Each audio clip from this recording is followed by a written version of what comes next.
너 이거 도장 안 찍어주면 내가 추방시켜버릴 거야. 그죠, 맞아요. 네. 그런데 상속, 한국 사람이나 외국 사람이나 똑같아요. 안녕하세요. 푸른알 채널의 최동훈 변호사입니다. 오늘은 아주 귀하신 분을 또 모셨는데요. 다문화 가정 이민자 위주로 교육 사업을 하고 계시는 권복은 대표님을 모시고 같이 얘기를 나눠볼까 합니다. 대표님 안녕하세요. 네, 안녕하세요. 변호사님 반갑습니다. 네. 그럼 권복은 대표님의 자기소개와 네. 또 다다르고에 대한 간단한 소개 한번 네. 부탁드리겠습니다. 네, 저는 다다르고 대표 권복은이고요. 저희는 다문화 가족과 또 이민자 분들을 위한 교육을 진행을 하고 있어요. 그래서 다문화 청소년, 결혼 이민자, 외국인 유학생, 근로자에게 교육을 진행하고 또 상담 등을 주로 하고 있습니다. 그래서 이제 다문화 가족분들을 만날 기회가 조금 많은 편이에요. 그래서 변호사님께 궁금한 점이 아주 많습니다. 네. 네. 대표님은 이제 한국에 정착한 외국 이민자분들, 네. 근로자분들 이런 분들 상대로 이제 교육 과정을 많이 이제 하고 계시는데 네. 그 과정에서도 특히 이제 가사, 이혼, 상속 같은 네. 이제 그런 문제들도 좀 많이 접하시게 될 거라고 생각이 맞아요. 드는데요. 네, 네. 오늘은 이제 대표님께서 일하시는 와중에 겪게 되셨던 겪으셨던 그런 일들에 대해서 한번 질문을 해주시고 또 제가 좀 답변을 드릴 수 있었으면 좋겠습니다. 네. 저희가 이제 결혼 이민자 분들하고 교육을 진행을 하다 보면은 이제 이민자분들이 질문을 해주시는 게 정말 많이 있고 고민들이 있어요. 네. 근데 그 중에서도 이제 이혼? 그리고 상속? 약간 이런 부분에 또 관심이 많으시기도 하고 또 이제 모르시는 부분들이 많다 보니까 또 질문을 해주시기도 하거든요. 그래서 그런 부분을 조금 약간 예민하고 민감한 부분이긴 하지만 그죠? 네. 또 한번 여쭤보고 싶어서 네. 제가 이민자 분들을 대신해서 한번 여쭤보도록 하겠습니다. 네. 제가 이제 겪었던 여러 가지 사례들이 있는데요. 그 중에 하나는 요즘에는 이제 다문화 사회가 점점 이제 길어지다 보니까 남편분이 이제 사망하시거나 혹은 사별하시는 경우들이 많이 있어요. 네. 이제 그러다 보면 그건 너무 안타까운 일이지만 그 이후의 문제들이 또 남아 있잖아요. 네. 절차들도 남아 있고. 근데 이제 그 중에 가장 어려운 점이 이제 상속 부분인 것 같아요. 그래서 이민자분들은 외국인 신분이니까 이제 이민자 신분이고 자녀들이 남아 있는 상황인데 그것을 처리하는 과정에서 이제 남편분의 가족분들이나 네. 아니면 형제 자매나 아니면 시부모님이죠. 부모님이 이제 상속을 가지고 가시면서 나중에 자녀에게 물려주겠다. 이렇게 하시는 경우가 많이 있고요. 또 이민자 같은 경우에는 외국인 신분이다 보니까 그걸 이제 함부로 막 하기가 어렵고 또 가족분들 중에서는 하지 않으면 아이를 만날 수 없다. 예. 약간 이런 식으로 하시다 보니까 오히려 이제 그런 부분을 포기하시는 경우들도 많이 계시거든요. 이게 어떻게 법적으로 가능한가요? 네. 지금 아직도 이제 이런 게 문제가 된다는 게 참 이제 속상한데요. 맞아요. 네. 한 7, 80년대 얘기를 듣는 것 같은데 이거 참 어떻게 해야 될까 저도 참 난감해요. 근데 네. 제가 좀 이제 봤던 사례들도 비슷한 사례들이 있었어요.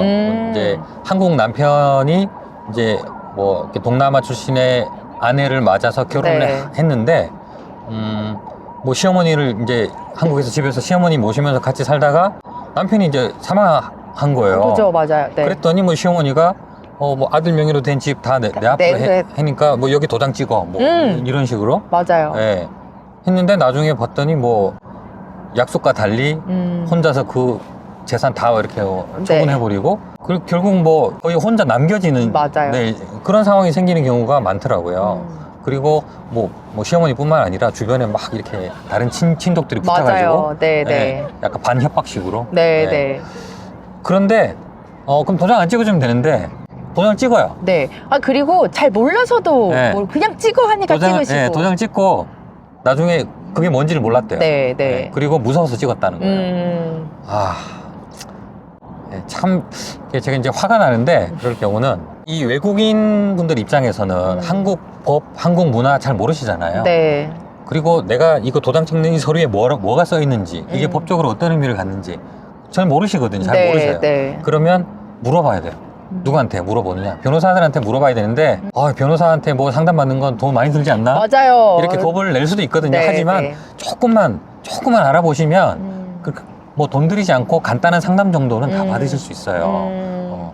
그래서 뭐 한국말이 좀 서투시면 주변에 아시는 네. 이제 대표님 같은 교육기관이나 네, 이런 데 네. 도움을 좀 받아서 같이 좀 상담을 받고 싶다. 이렇게 해서 알아보시면 방법이 보이거든요.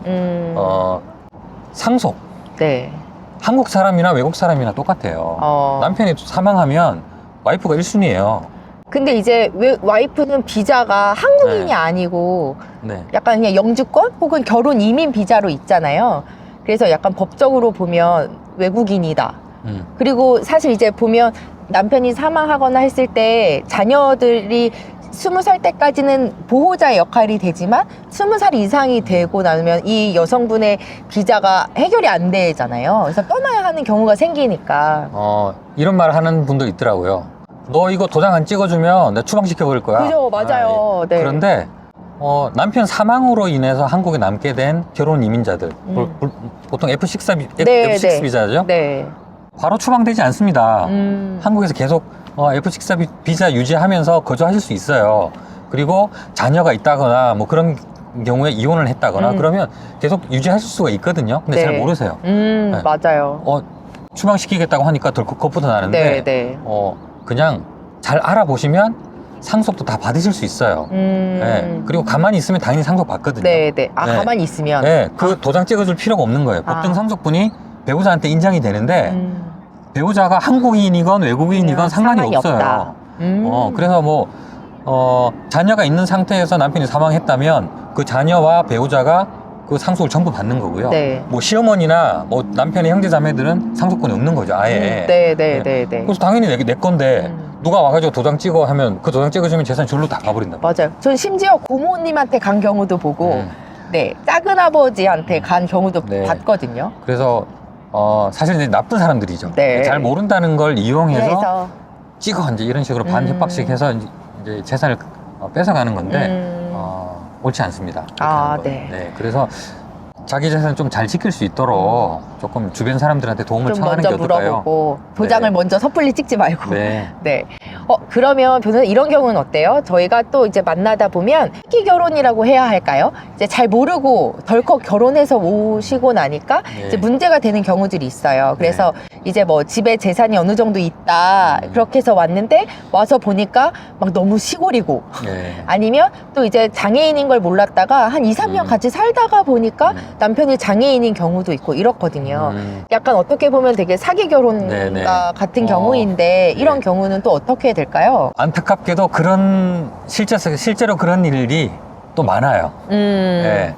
무슨 사업체 운영한다고 해서 네. 알고 결혼했더니 시골에서 막 농사 짓고 네, 있고 맞아요. 이런 경우인데 사기 결혼이라고 할 수 있죠. 다만 이제 뭐 작은 거 아주 세세한 걸 속였다고 해서 무조건 사기 결혼이 되는 건 아니고 저거를 제대로 나한테 정보를 줬다면 나는 결혼하지 않았을 텐데 라고 누가 봐도 인정되는 정도의 네. 정보 그걸 속였다면 당연히 이제 사기 결혼 그러니까 혼인 취소 사유가 되겠죠. 아, 혼인 취소 취소할 수 사유. 있어요. 이제 그런 사례들이 너무 문제가 되다 보니까 우리나라에서도 이제 국제결혼 중개 업체들한테 네. 배우자의 정보를 제공하도록 규정하고 있어요. 네. 그냥 써서 주는 게 아니라 그 나라의 언어로 번역해서 공증까지 받아서 정보 제공하게끔 돼 있잖아요. 그건 대표님 잘 아실 텐데. 네. 예, 그래서 그것 때문에 그런 게 생긴 거예요. 예, 그래서 사실은 근데 저도 요새 보면 정보 제공 안 하고 결혼시키는 경우가 많이 있더라고요. 맞아요. 아직까지는. 네, 그렇게 하고 있고요. 그것도 문제지만 어쨌든 뭐 정보를 제대로 제공받지 못해서 속아서 결혼했다 그러면 뭐 충분히 이혼 취소 사유로 삼을 수 있습니다. 그럼 혼인 취소가 되면 또 이제 이분의 비자 같은 경우는 어떻게 돼요? 비자 걱정은 크게 안 하셔도 되는 것이 자신의 잘못으로 그렇게 된 게 아니잖아요. 아니라서. 속아서. 네.